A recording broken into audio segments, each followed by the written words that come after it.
remember, I'm giving you a personal invitation to join us at the VPA. We're at 119 to 121 Kangali Street in Valencia. Come join us for our service this weekend. We're at the book of 2 Samuel, chapter 6, and I'm just looking at verse 11 this morning. The ark of the Lord remained there in Obed-Edom's house for 3 months, and the Lord blessed Obed-Edom and his entire household.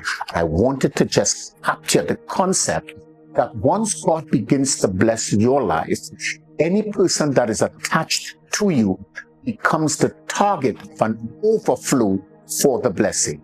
He didn't just bless Obed-Edom, he blessed his family.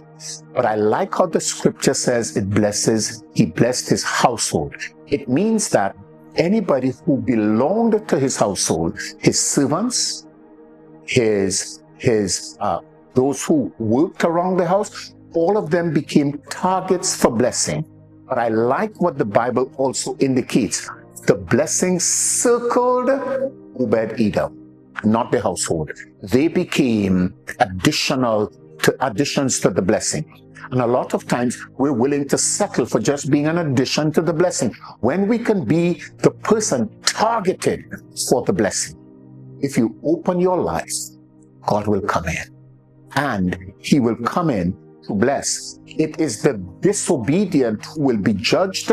And if we're talking about a curse, according to Deuteronomy 28, then it is the disobedient who are living under the curse. It is they who try to find salvation in themselves. They are living under the curse. Their eyes are still blinded. The veil is still over their eyes. But here, Obed-Edom, somebody who doesn't belong to Israel, is living under the blessings of God because God. And you say, oh, well, I'm not Pentecostal. And oh, well, if God comes into your life, who you were is irrelevant.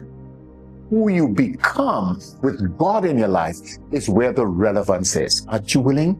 Aren't you desirous? Why not come to Christ today? Why not make him your Lord, your Savior, the person who directs your life, who dwells in your house and blesses you and your household?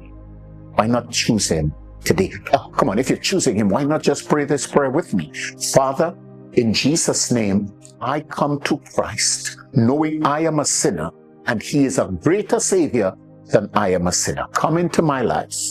Save me. Make me your child. In Jesus' name, amen.